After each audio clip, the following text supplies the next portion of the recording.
What's up, everybody? It's Sid and Millie back with another episode.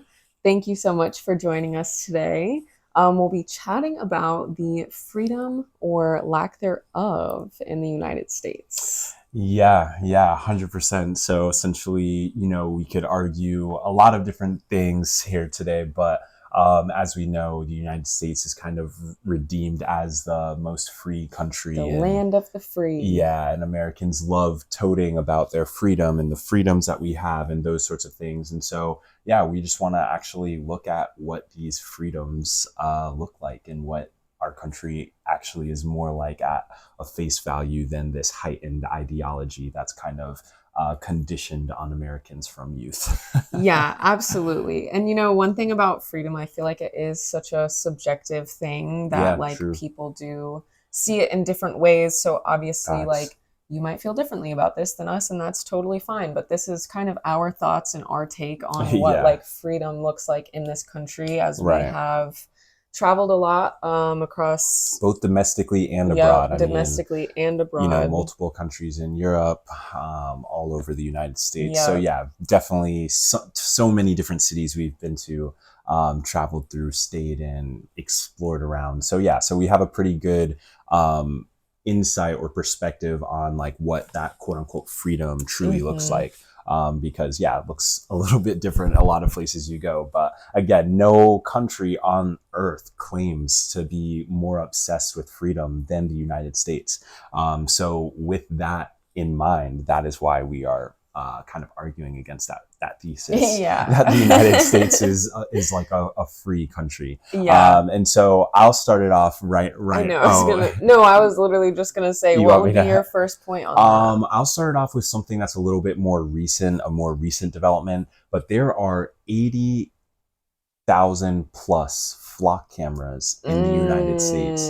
And if you didn't Surveillance. know, the state of Texas used thousands of these flock cameras in order to track down a singular woman because she received health care in their state. So, and they access flock cameras nationwide because there is at least one flock camera in every single state in the United States. That's so scary to think Yeah. about. So that Excuse is me. surveillance. We are being surveilled by a private company that is essentially using that information. Police are using the technology. They've been using it for nefarious actions to track their exes or stalk somebody or those sorts of things. So my first anti-freedom argument is going to be around the surveillance. There are too Yes. many flock cameras, which is a private company, literally surveilling us. Yes. Well, like not only that, the fact that they're surveilling generally, but they've gotten it wrong already so many I times. saw. You go ahead. Go. What were you Okay, well, gonna I was say? gonna say I saw something recently where it was a Yeah. woman who, like, a police officer showed up at her door and was immediately accusing her of stealing someone's package. Like, just saying, oh, we have it on camera. We have it on camera. You did this. You did this. You were driving through this neighborhood. And she's like, I can't just drive through a neighborhood, Um, and like was literally not even innocent until proven guilty. They yeah. basically went there and said, we have this on camera. Your car was driving through this neighborhood. So you're immediately guilty for stealing this package. And that is scary. Yeah, it's insane. That's actually like really That's insane. scary that Um, they can do that. That actually gives facts. me like anxiety on a day to Yeah. day basis, thinking about the fact that like someone can just show up at your door and be like, oh, we have your car on camera here. There was a crime committed nearby. You're guilty. And you're like, I know it happens all the time to people, Yeah. especially certain groups of people, of course, but like that's so scary to think about. Yeah. 100%. Especially because clearly law enforcement is just blindly trusting this surveillance that they're doing. And on top of that, I saw a study that showed that the flock cameras were inaccurate or outright wrong upwards of 70% of the time. So not only are they surveilling us, but they are inaccurately surveilling us, which, like the situation that Sid brought up, makes it more likely that you will be miscriminalized for something you didn't do, Yeah. because of the way that these cameras are being utilized. So yeah, Yeah, it's just absolutely. crazy. That is not freedom. No, that That right is not there, freedom. period. That's Yeah, such a good point. Like that's such a good point yeah, to bring up because the flock cameras are definitely popping up in a lot more places around the yeah, country. people thankfully are combating that in their own Yep. ways. I've Yep. seen a lot of different things. I don't want our video to get taken down by sharing. True patriots. Yeah. The true Sharing patriots the out things there that are people have fighting been back doing, against but Flock. We you see you and can we appreciate you. find the things online. And yeah, literally, we appreciate you for taking one for the team and like Yeah. doing that. Yeah, definitely. So that's one. Do That's you one. you want to bring up another one? Or you want me to I just mean, fire something else off? I mean, kind of off of that same just like surveillance state and like miscriminalizing people, the prison population in this country. Because the United States has the highest prison population on Earth. Yeah. In the developed world, on the entire planet, the United States has the highest prison population on Earth. So think about that. In the land of the free, there are more prisoners than any other country on Earth. That includes China, that includes Russia, that includes North Korea, that includes Cuba, that includes all of the countries that people love talking shit about and love judging based on their, whatever. And here we go with an example of the United States having the highest prison population on the planet.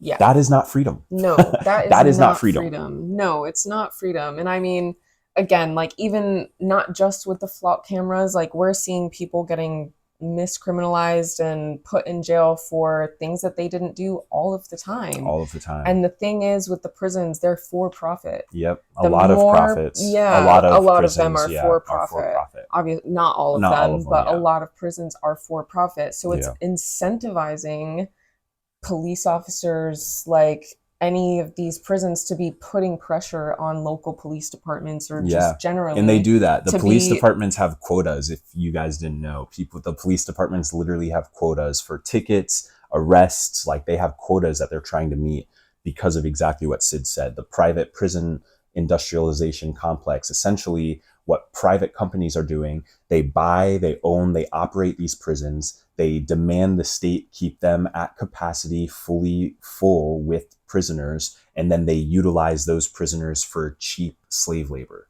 That is essentially the way the system works. Private prisons, they're the ones that are making those cheap products that you're getting at Walmart and those sorts of places. That those low cost goods are being produced by slave labor in our prison system. Because there's a loophole in the 13th Amendment, which essentially says slavery is illegal unless it is as punishment of a crime, for a crime. So that is essentially what the private prison industrialization complex is utilizing. They are utilizing on these prisoners as slave labor to then sell products to companies and then make billions of dollars internally. So yeah, when you have a system like that in the United States, again, not freedom, right? When you have a system in place to put Americans in prison so that they can work for free, that's not freedom. So, okay. That's slavery. Wow. Okay. So question on that. So do these corporations like Walmart and I don't know if Amazon has any sort of like, a lot of them. Okay. Yeah, a lot do of they them, have like Starbucks. contracts with the prisons?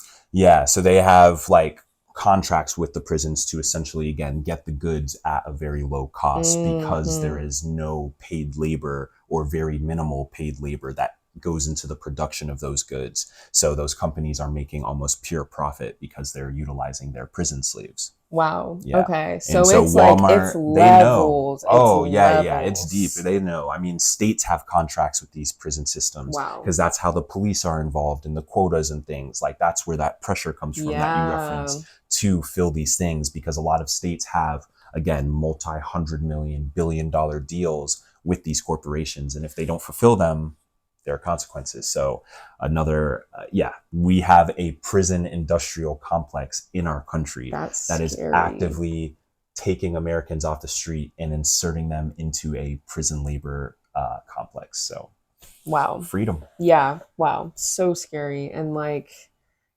I mean, we see it all the time, especially with just like underprivileged areas of, especially with like Yeah. police targeting those areas Oh and yeah. targeting people in those areas, Naturally. and not really, again, it's not innocent until proven guilty. It's you're guilty. If we say you're guilty, you're going to prison. It's Yeah. like And I there's mean, no due process in a lot of exactly. scenarios, and it's expensive. It's expensive to get a lawyer. Exactly. People can't do that. People can't get bond whenever they're falsely accused of a crime, right? So if you get arrested for something you didn't do and they put you in jail, the only way you can get out of jail is by paying a certain amount of money, 10% of whatever the judge sets your bond at.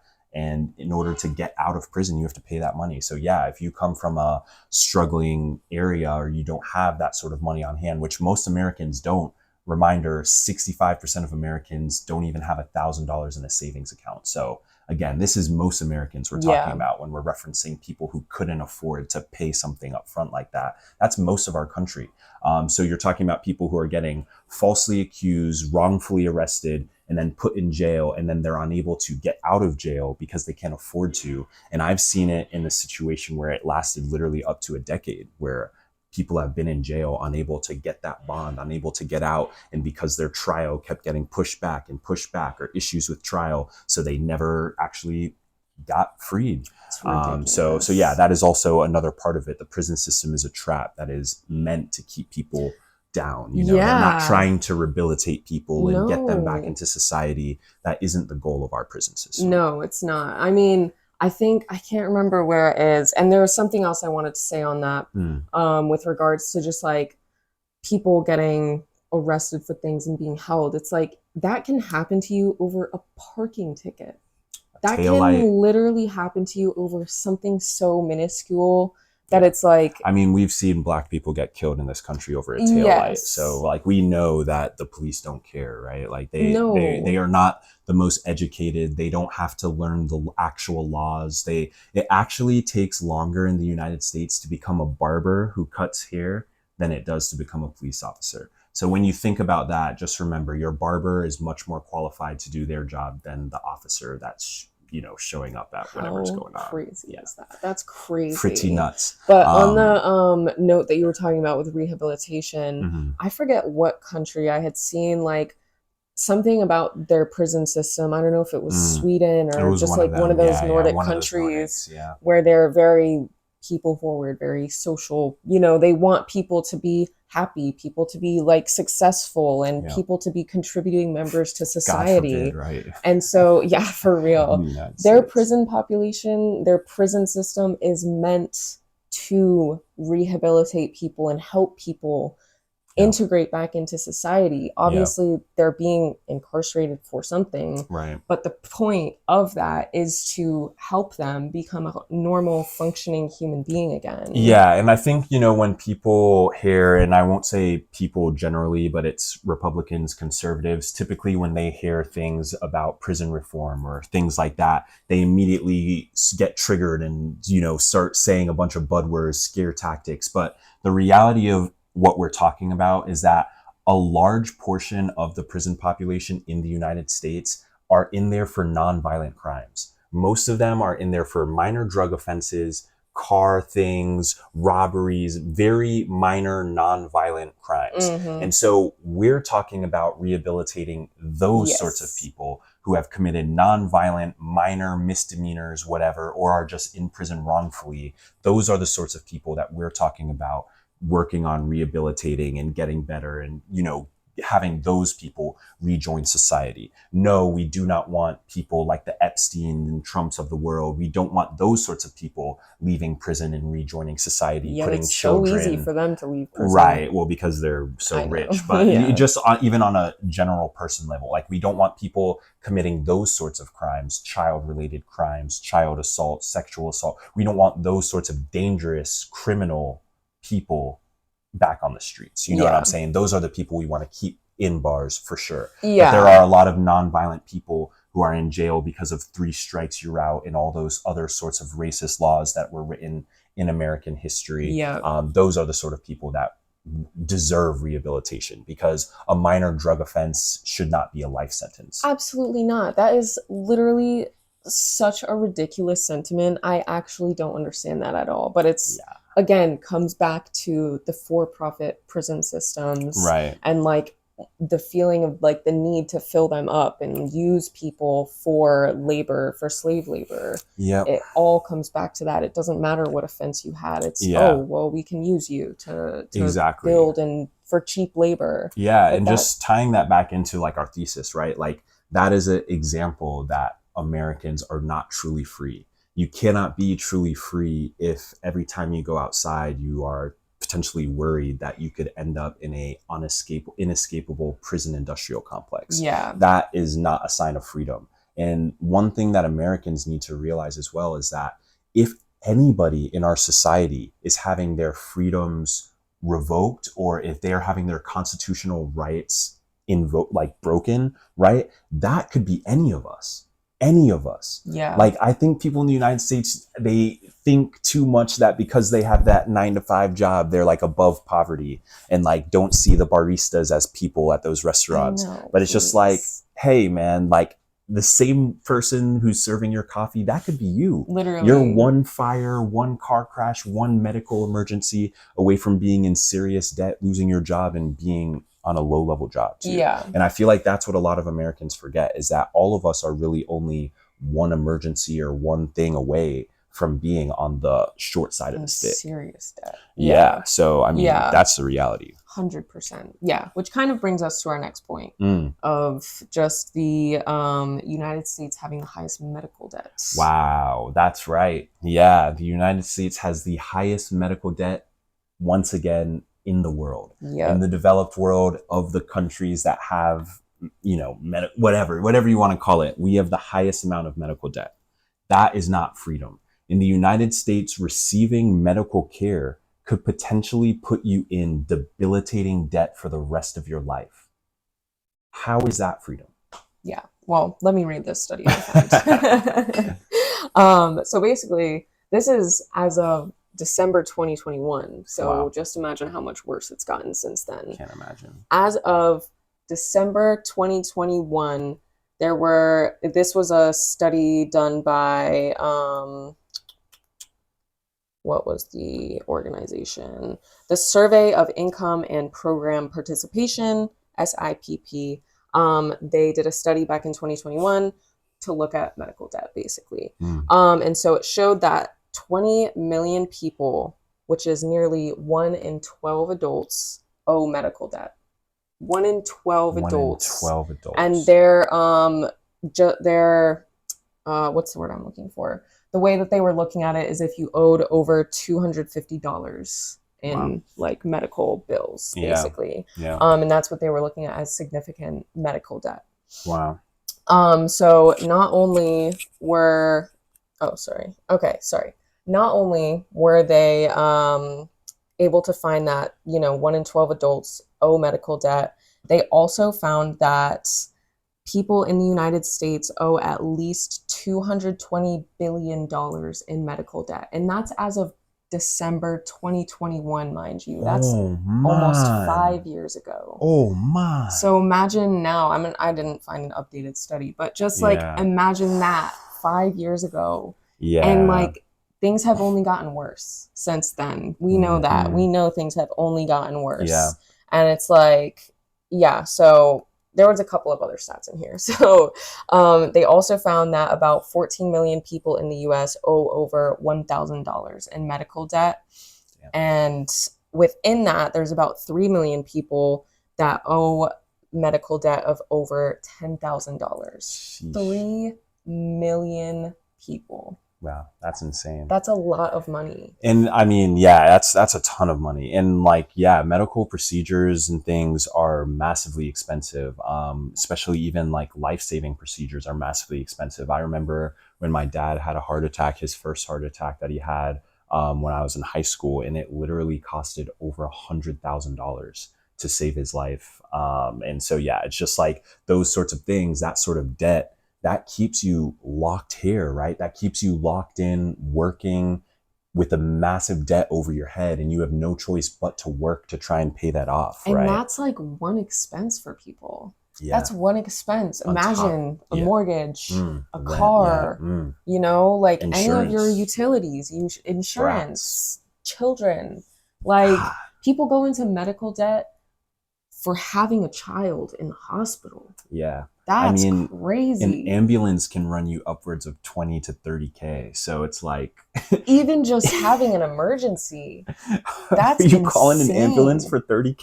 Never. I'm gonna drive never. with my wrist dangling. Yeah. I'm gonna be driving like this because Literally. I ain't calling. I'll drive you.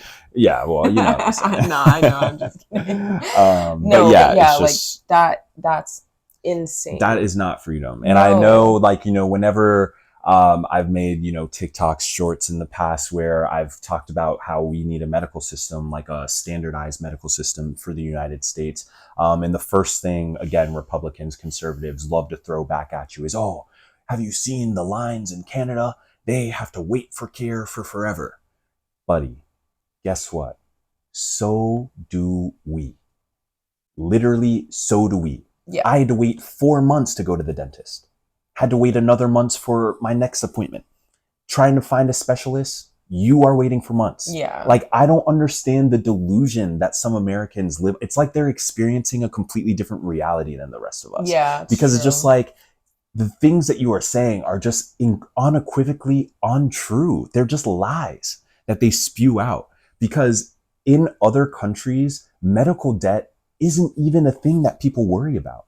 And we pay just as much, if not more, in taxes than most of those countries that offer a subsidized healthcare plan for their citizens. Right. Well, we pay taxes plus. Our like medical. Exactly. What the heck is it called? Like our medical premiums. coverage. Yeah. And our premium. Exactly. Yeah. So it's just like the difference in level of care in the debt to care ratio and the wait time to treatment ratio, it is unarguably better in every other developed nation.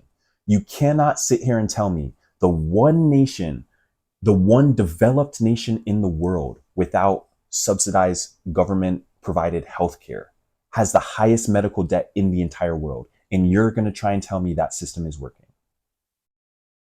Idiot. People go bankrupt over medical debt. I know. Like, I know. That's what I'm saying. Actually so insane. Yeah. And again, that's not freedom. No, freedom would be not. If you need care, you're able to go get care and it doesn't ruin the rest of your life due to crippling debt. Yeah. That is what freedom would look like. Genuinely. I mean, it's the difference between having somewhere to live and being homeless. Yeah.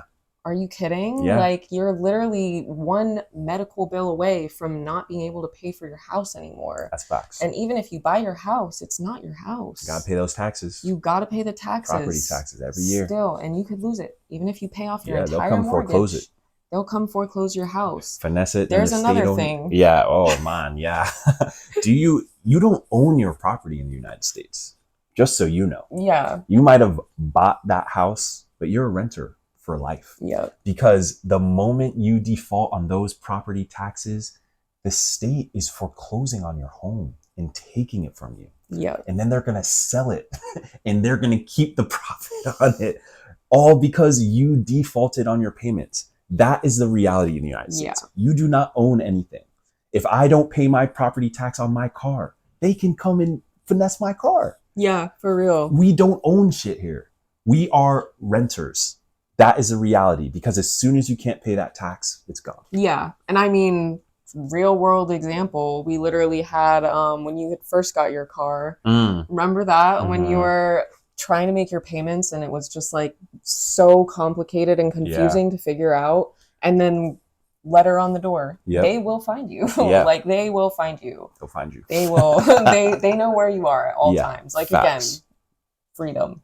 Is that freedom? I don't know. Because in a lot of other countries, like China, for example, where they have upwards of 80% of billions of people. Again, the Chinese population is massive. Yeah. Over 80% of their population is homeowners. And guess what? They don't pay anything else once they own that property. It's theirs. They own it. Mm-hmm. No taxes, no anything afterwards. They've paid the cost of the good. They own it. That's how it works in other developed countries. Yeah. But not here. Not here. Yeah. Literally. That's not freedom. You don't own it. You don't own it. Mm-mm. That's the reality. You can sit here and tell me you own your house until you're blue in the face, and I will just double dog dare you to miss a tax payment and see what happens. It won't be yours anymore. You know what I'm saying? So, hey, that's not freedom. Yeah. That's Yeah. not freedom. Nah, 100% not. So crazy. Well, I want to talk about the safety element.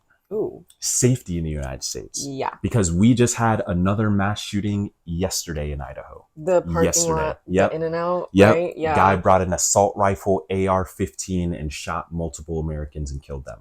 We are not in safe. a parking lot. That could happen anywhere in our whole country. Yeah, I mean, literally anywhere. School shootings, So, anywhere. so I my mean- question is safety not a part of freedom? I would Safety makes me feel free. same. Yeah, 100%. Again, like we're very well traveled. We've been to multiple different countries in Europe where, again, they have very common sense gun laws, and they don't allow people, just citizens like you and me, to carry around guns out in public. Let alone or, assault rifles. Yeah, don't even own guns. Yeah. Like, that's just not even a thing Yeah. over there. In at least like the countries we've been to, you know? So Yeah. it's like And you don't have to worry about crowds. You can Right. walk out in public and not be checking your shoulders because Yeah. you know that some rando with a vendetta isn't going to pull a gun out in a crowd. and start mowing people down, Right. literally. And we like, just don't have that freedom here in the United States. We don't have the freedom to go into public spaces or go into crowds or go to the grocery store or even be walking to our car in a parking lot and feel safe because of these gun owners and these crazy gun people that continuously shoot up areas in our country. Yeah, 100%. That is not safe. No, it's not safe at all. And it's like the second you feel like you have to be checking your shoulder every 2 seconds or sitting so that you're facing the door so you could see everyone that walks into a restaurant or an establishment that you're in. Yep. You're already in like a heightened sense. You're not feeling safe or comfortable in Yeah. your environment. Again, you're not free. Your Like mind that- space ain't free. No, it's not, because you're clogged up with the feeling of Fear. something could happen right Yeah. now. Gotta- Something you literally never know, because someone could have a bad day Yeah. and they're going to take it out on other people who Or had just be nothing to do racist with it. like this last Yep, guy, right? That's true. So it's just like, yeah, these sorts of things happening in the United States. We have in our country the most mass shootings in the entire world. It is unbelievable. And yet, despite being on top when it comes to that statistic, we don't see our lawmakers rushing to make common sense gun laws to mirror the rest of the developed world. No. And also, mass shootings are not normal. They're not. Like, I know it's normal. I know it feels normalized. I know we're kind of used to it in this country, We're, as horrible desensitized as now, that yeah. sounds, desensitized to it. And it was so telling when the mass shooting in Australia happened and people from the United States were telling the people in Australia to basically get over it and stop crying about it. But when you're talking to people who are in a country that don't experience mass shootings, that is something that hits you so hard. Yeah. Because you're thinking about the loss of life. You're thinking about what the people are going through. People Yeah. just lost family members. Yeah. People died. Yeah. But like in this country, we see that all the time. We're so desensitized to it It's that just it's a lack like, of empathy. yeah, it's a huge lack of empathy. I mean, think about the fact that Sandy Hook happened right in front of our eyes, and Republicans dead ass the next day told people that's not what happened. You know what I'm saying? It's like there is a party of people that literally lives in a different reality than the rest of us. They refuse to address things at face value of the reality of what happened. Yeah. And it is baffling that literally we're almost 2 decades on from that. Mhm. Where's the gun Over. laws? Where's one gun Yeah. law that's been passed since then to prevent another mass shooting? None. And we had one yesterday. Yeah. That's the United States. That is not freedom. Yeah. If you can't feel safe, you're not free. No, you're not. You're not. I mean, mentally, you can't be. I mean, we talk about this all the time. We look at our jobs, even like that is just a whole other thing. 9 to 5, you're locked down to a computer. You're driving to work. You're having to like do all these things just for a job. Just to survive. Your mental space. You're not even able to like relax, go sit outside in a park. Yeah. You can't just like take a walk Yeah. anywhere. Yeah. And my question for Americans is, right, do you think it makes sense that your life should start at 65 when you retire? Does that make sense to you? You should work your arse off for your entire life, all of your prime years, all of your healthiest years, and then start your life when you're an old bag. Does that make... Oh, okay. Doesn't make sense to me. Does not make That sense. doesn't sound like freedom to me. Because like, just think about your body at that point. I mean, sitting all the time, I feel my body deteriorating. Like, Yeah. I can't even imagine being 60 and having been doing this for 40 years, No. how my body would feel. So I can't even imagine trying to start traveling to the countries that we've already been to and just thinking about all of the walking we've done, the Yeah. biking, like all of the activity that we're able to do there just at a base level. Yeah. I don't know if my body could do it at that point, like that age, starting yeah. at that age. Yeah. It's tough. I mean, there is scientific research coming out right now that is showing that sitting down for more than 30 minutes at a time can be detrimental to your health. And think about how all of us are expected to just work for 40 plus years.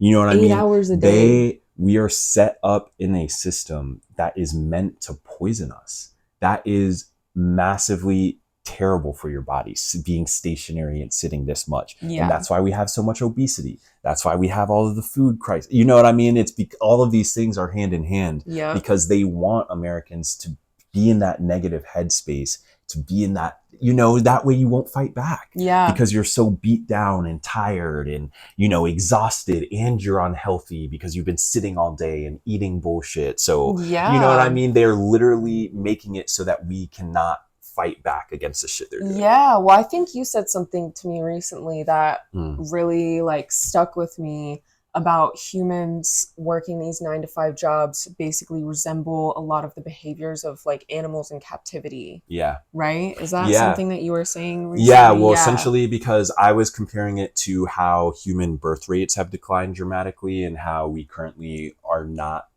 reproducing enough to maintain our population, which is a fantastic thing, by the way. # climate change. We need the population to decline massively, not through catastrophic events or war, just like through not replacing people. Yeah.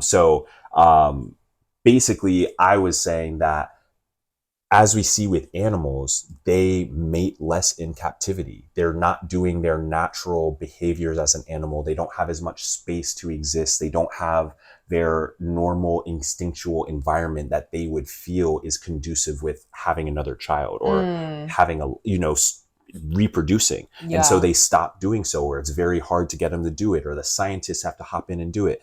Well, right, we're seeing the same thing with humans right now. We're living in captivity where everyone is forced to work these 9-to-5s 5 days a week, every week for your entire fucking life. And it is draining the life out of human beings. Truly. And that is why even us in captivity, we are reproducing less. It is because we are being held captive by the 1%, by the oligarchs and their greed.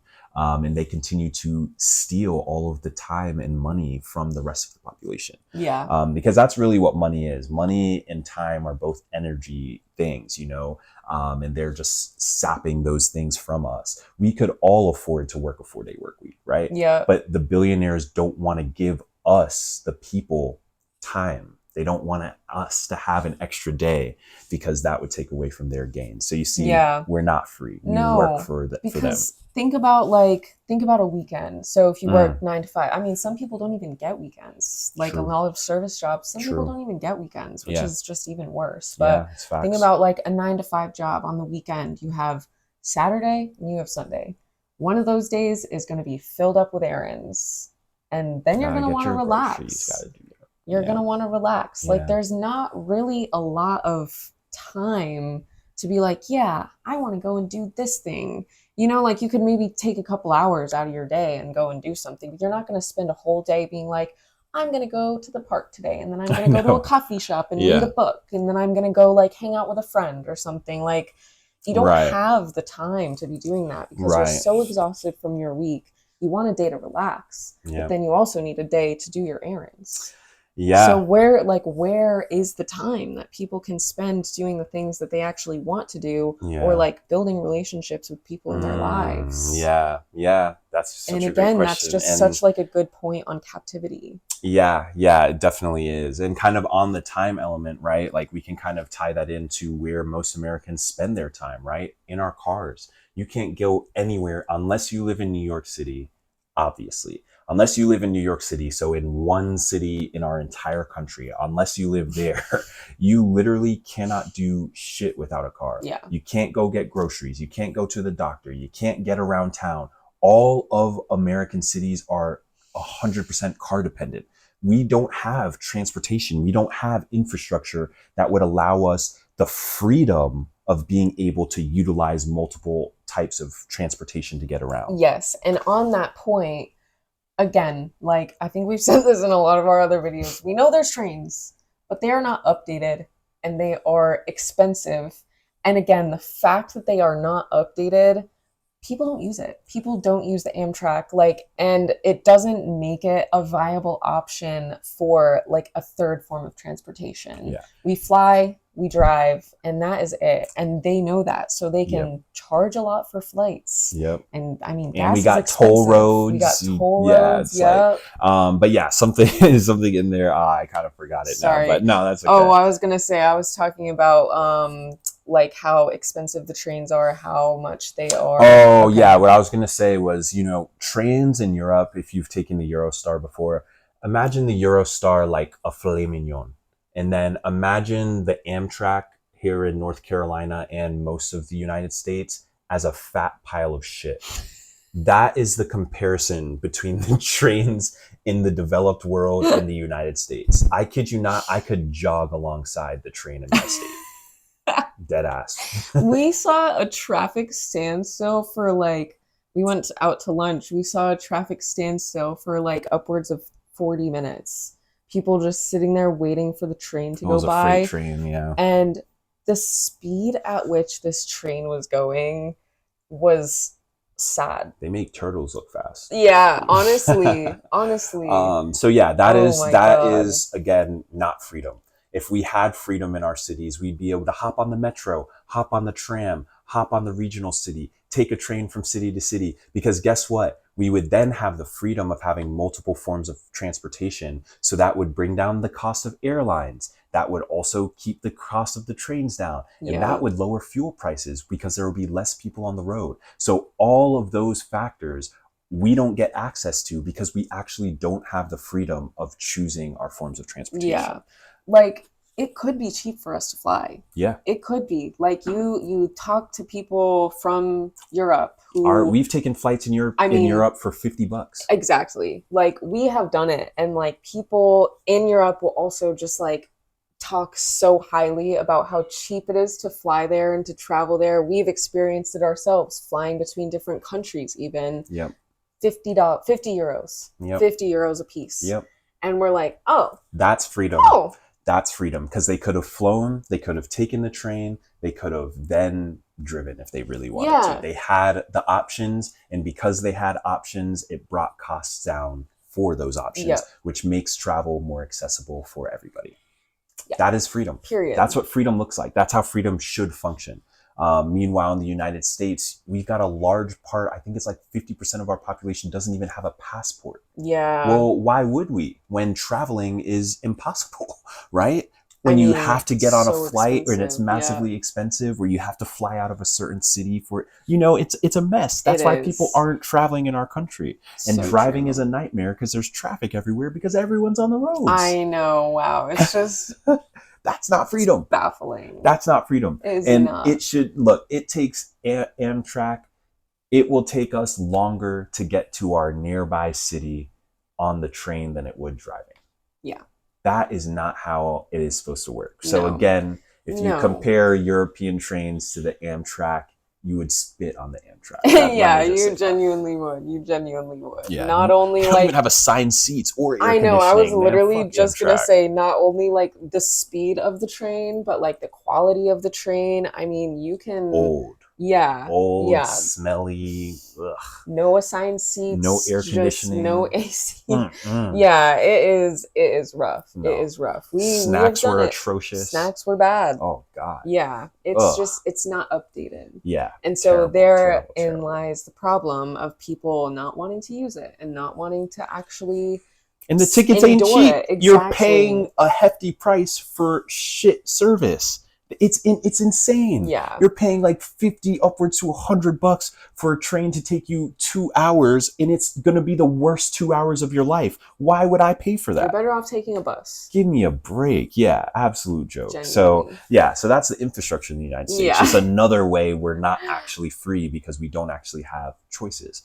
And so the illusion of choice will bring me to food, Oh. right? Our food in the United States. You might think that when you go to the grocery store, you're seeing 20 or 40 different companies that are making all of these different named products. Absolute not. Absolutely not. It is the same 4 companies that make everything. Yeah. Everything. Everything. And then they just brand all their subsidiaries different to make us think that it's a different company. It's not. Yeah. I mean, think about like even Unilever is Yep. a big one because they have bought so many different companies, even some of the smaller companies that you're like, oh, this is a small brand. They're like cute, good for whatever. They're Yeah. like they're socially, I don't know, conscious Aware, and yeah, like such as Ben and Jerry's. I know Right. that there was recently something with Ben or Jerry Yeah. who left the company because of political controversy. Yeah.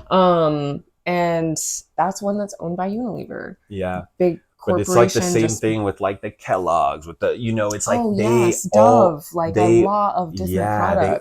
they own everything. So it's like you think you're getting a specific shampoo, like Sid said, from a small business. It seems like their marketing is targeting, saying the right things, vegan and sustainability and all those things. And then you look up the parent company and it's the devil itself.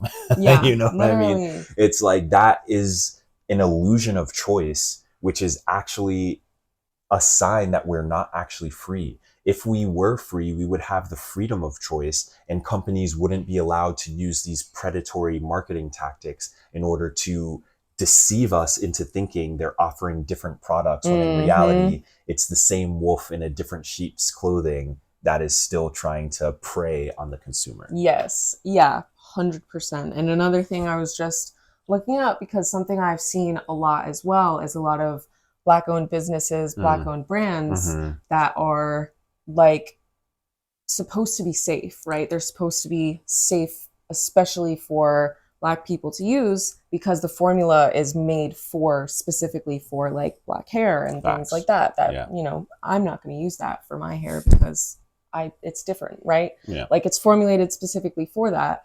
But a lot of these companies are also getting bought. And so it's like they're being built off of this promise, but then they are, and Shea Moisture was just the example I just looked up, which is now owned by Sundial Brands, which it's no longer considered like a Black-owned brand because of the fact that it's been bought by this big corporation that just doesn't put the same amount of love and care into the products. I was a big Shea Moisture person like before the whole buyout happened.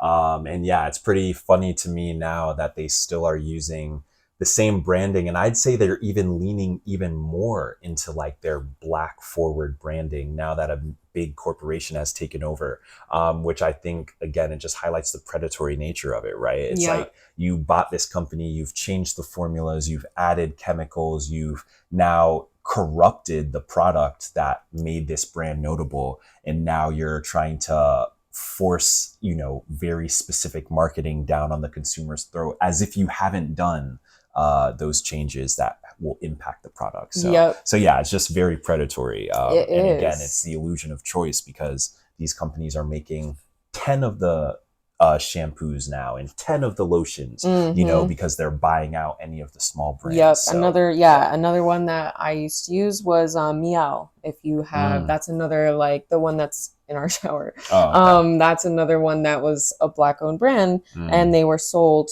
to Procter and Gamble. Oh God. just again, it's like Oof. these big corporations don't care about what they're putting in your products. No, they don't don't. care about it. They just want to profit. They just want the profit. They see that momentum and they're thirsty for it. Like Yes. they want that. They want to capitalize on that group, but then they want to find ways to make the product worse so it's not as expensive, because that's kind of the thing with small owned business, typically, because they're making better products and it's smaller owned, right? They're using better ingredients, which are Yeah. often more expensive, which is why we pay a slightly higher price to support smaller businesses. Yeah. But what these companies are doing is they're buying that product, changing the formula so it's cheaper and less quality, and then selling it back to us at the exact same price so that they can continue to maximize their profit. Yep. So again, massively predatory. Yeah, exactly. And And- sorry to get off the topic of food, No. because I know we were talking about how all of those companies, and I mean, again, food is something we put in our bodies every single day. Yeah. So having all of these big corporations, which again do not care about you or me, they don't care about the food that they're giving you either. I mean, even not just like the food that you'll find in grocery stores. Think about fast food. Think about a lot of those companies that people are eating the food from. I mean, the CEOs won't even touch the food that their company sells. Please, if you haven't seen it, go watch the McDonald's, the Burger King. Go watch all of those CEOs attempt to take a bite out of their own food. They literally won't do it. Not to mention the Campbell's soup guy who came out and said he would not even feed Campbell's soup to an animal, I think he said. I forget, or something but crazy yeah, like he that. said something crazy like that. Yeah, but it's just like so telling of what they are doing, because they see us as animals. They see us basically as livestock. Yeah, and I've mentioned this before as well, but also just remember the same investors in these food companies, they're the same investors, BlackRock, etc., that are also in control of the pharmaceutical companies and in control of the medical device companies. So they have an incentive to make us sick through the food we're eating, because then that puts us perfectly in line to then need medical care. So you see, they're the investors, the oligarchs, they're thinking of all of the chargeable interactions they can make off of each person. And so they know they're going to charge you for poison food. Then you're going to eat poison food. Then you get sick off poison food and then need their poison pills to make you feel better from the poison food, right? So that is how the complex works. They're all in bed together and they all operate with the same intentions. Poison us while simultaneously extracting as much energy and wealth out of us as possible. Yeah, literally. Wow, you put that so perfectly.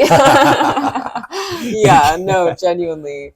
Yeah, poison. Yeah. That's really what it is. Again, it's a slow poison, but it's poison nonetheless. Because a lot of the foods that we eat, like, are carcinogenic. Yeah. Like even just bacon. Yeah, I mean, so bad for you. So bad for you. And it's also like it extends beyond even food. It also goes into substances, right? Like we know that alcohol is extremely bad for the body, causes liver disease, and is essentially like drinking straight up poison into your body that your body has to filter out. Meanwhile, a drug like marijuana occurs naturally on the planet, grows from the earth itself, and it has been demonized as if it's some evil substance that is harmful and all this stuff. Meanwhile, cannabis has, through scientific research, been proven to have a plethora of medicinal uses for people, more than just recreational, but just for medicinal uses. Cannabis has so many uses. And alcohol has none. Yeah, I mean, think about it. You can have medicinal marijuana prescribed to you by a doctor, but no doctor is going to say, yeah, just have a shot of vodka every night. Right. But you see which substance is getting demonized in the media and which substance might get banned, right? We're seeing cannabis getting banned in states like Texas, but meanwhile in Texas, you can get 3 DUIs before you get a felony. So it's like, is that freedom? We don't even have the freedom to choose which substance we want to try and enjoy, because 70% of voters in Texas voted in support of cannabis, and yet they've now made it a felony. Yeah. So again, we really don't have freedoms. Freedom of choice is not. You don't really actually have choice, because like we're saying, these big corporations, they own everything underneath them. Yeah. Like there's Yeah. not as much of it's all an illusion of choice. Yep. You think that you have choice because you see all these different brands and the pretty packaging and it's all Hmm. different and like the names are different, but you look at the back of the bottle and it'll show you exactly who owns it. It'll say Unilever, Procter and Gamble, or Sundial Brands, or Yeah. something. Yep. And it's nine times out of 10, unless you're going to like a market or some sort of co-op where you can buy directly from small businesses, Yeah. 9 times out of 10, the products in the grocery store, they're going to be owned by a big corporation. Yeah. Yeah. Facts. It's so hard to find ones that aren't nowadays. Yeah, genuinely. But another thing that we had listed on our thing was a essentially like the cost of activities in our country also limits freedoms and personal freedoms. Two of the points we had brought up were, one is about like sports, right? So for youth, for children, the sports in the United States are pay to play. And that not only are they pay to play, but they are extremely expensive. A study that was done recently showed that on average, parents were paying upwards of $20,000 to have their kids in sports for like a year of sporting. That is naturally going to prevent a ton of people from getting the freedom, the opportunity to participate in those sports. Now, imagine you have medical debt on top of that. You think you're sending your kid to soccer practice when you got $100K over your head? Yeah, probably not. Like that's just it's all just so predatory. It's like very much just, we don't want most people to be able to participate in this. Certain groups of people. Exactly. We know it's meant to harm minorities. We know it's, we know why white people have done these things. Yes. But we're just saying it's built in racism, but now, as are a lot of other things in this country. Right. But now obviously we're seeing it go beyond racism, just a race thing, and also become a class thing where, it's not just affecting minorities now, it's also affecting just poor people generally. Just, all people who can't afford those sorts of things. And so somehow sports have become a privilege, right, and not something that every child should have the right to be able to participate in. And again, it's like Republicans are out here trying to deny people access, specifically women, to healthcare, right? So women, they're trying to prevent women from having body autonomy, and they're doing so in an effort to try and force people to have more kids. But think about it this way. Why would people have children when it's so expensive to have a child?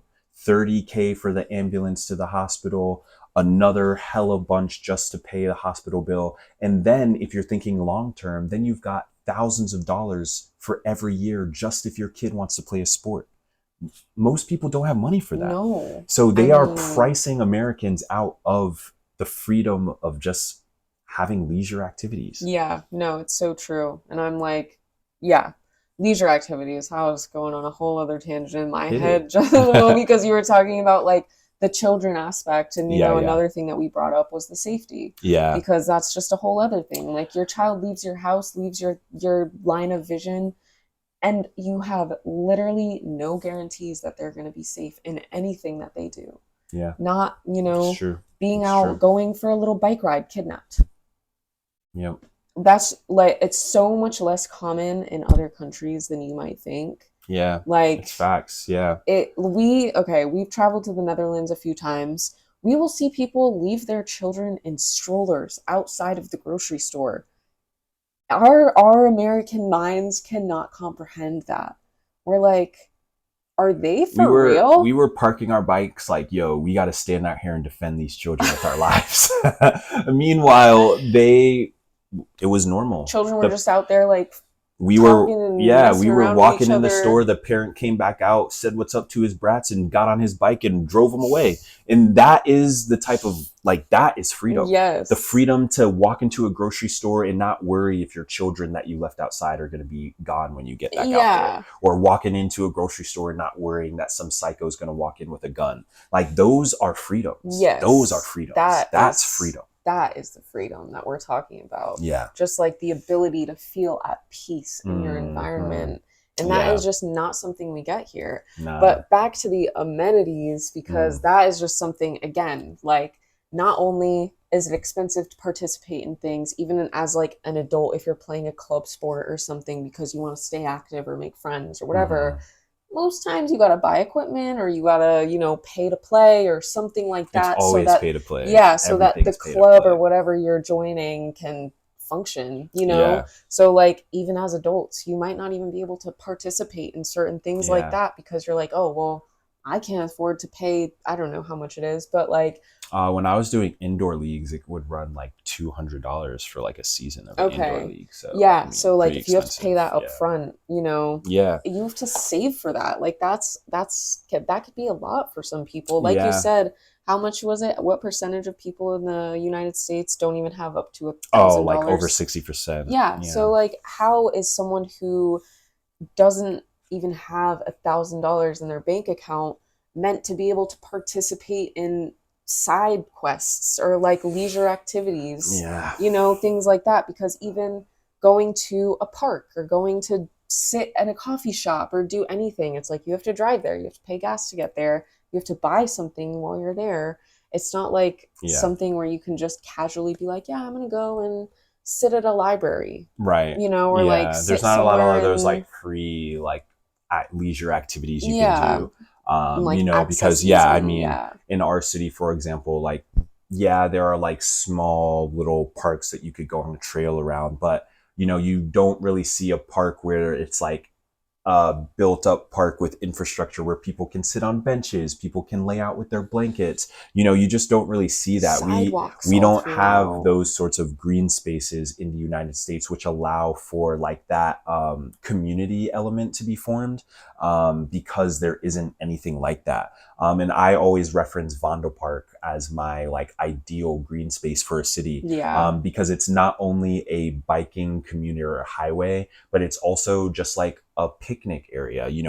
Tons of people sit out there, relax out there, lay in the grass. They've got benches everywhere. They've got bathrooms. They've got businesses. You can bike there and bike away from there. There are train stops nearby. So it is an all encompassing park that is in the center of a city that the people utilize like crazy. And that's And just it's one park unmatched. in that city. Yeah, yeah. That's just one. But Every park in yeah, that to city your is like point, that. like But Vondel Park is a amazing yeah, example of like a well put together community space. yeah, and it brings the community together. Like when people are out there and they're seeing those like-minded people, seeing people doing the same activities with them as them, seeing other people sitting out, it creates a closeness and connection to your community. And we just really don't get that here in the States. There Yeah. just isn't really anything like that. No, it really isn't. And like on that same note, like when you have spaces like that, I know it's tough to make friends as an adult.